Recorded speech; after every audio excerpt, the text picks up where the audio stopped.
Ichki ishlar vazirligi Tezkor qidiruv departamenti va Davlat xavfsizlik xizmati tomonidan Toshkent viloyati Yuqori Chirchiq tumani va Toshkent shahrining Yunusobod tumanida o'tkazilgan tezkor qidiruv tadbir davomida Telegram platformasidagi narkoshopda zakladchik lavozimida ishlab kelgan 3 nafar shaxs qo'lga olindi. Tezkor tadbir davomida jinoiy faoliyatdagi bu shaxslar Toshkent viloyati Yuqori Chirchiq ko'chalari bo'ylab Spark avtomashinasida harakatlanib ketayotgan vaqtda to'xtatilib tekshirilganda avtomashinaning salon qismidan 285 dona pregabalin va 30 dona tropikamet kuchli ta'sir qiluvchi dori vositalari aniqlanib, daliliy ashyolar tariqasida rasmiylashtirib olingan. 1994-yil, 1993 va 1995 yilda tug'ilgan bu jinoiy sheriklarning biri Muqaddam jinoyat kodeksining 276-moddasi bilan sudlangan. Qo'lida tayinli bir ishi bo'lmagan bu erkaklar yil davomida yoshlarni zaharlash bilan shug'ullanib kelgan. Ular asosan maktab va oliy ta'lim muassasalari hududlari yaqinda zakladka usulda kuchli ta'sir qiluvchi dori vositalarini tarqatib kelishgan. Ulardan yana birining avtomashinasi ko'zdan kechirilganda salon qismidan 1184 dona pregabalin va 134 dona tropikamet kuchli ta'sir qiluvchi dori vositalari aniqlanib, daliliy ashyolar tariqasida rasmiylashtirib olingan.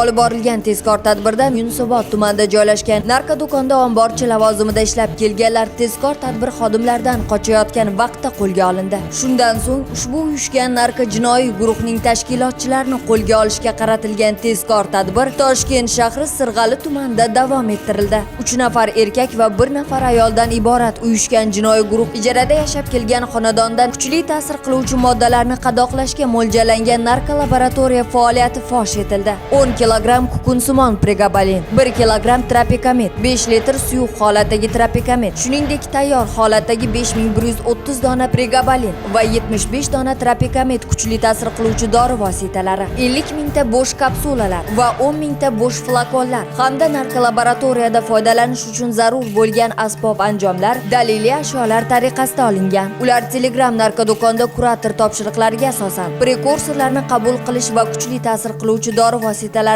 tayyorlash bilan shug'ullanishgan. Tezkor tadbirlar natijasida jami 162318 ta bir marotabalik dozaga teng bo'lgan kuchli ta'sir qiluvchi dori vositalarining tarqalishi oldi olinib, shuncha nafar aholi zaharlanishdan saqlab qolindi. Mazkur holat yuzasidan ushbu jinoiy guruhga nisbatan O'zbekiston Respublikasi Jinoyat kodeksining 251-moddasi 5-qismi bilan jinoyat ishi qo'zg'atilgan. Narko jinoyatlarni erta aniqlash hamda ularning oldini olishdagi tezkor qidiruv tadbirlari respublikamiz hududlari bo'ylab kuchaytirilgan tartibda amalga oshirilmoqda. Agarda siz ham shubhali faoliyat yoki shaxslar haqida ma'lumotga ega bo'lsangiz, Stop Narkobot Telegram kanaliga yoki ekranda ko'rsatilgan call center ishonch telefon raqamlariga xabar berishingizni so'rab qolamiz.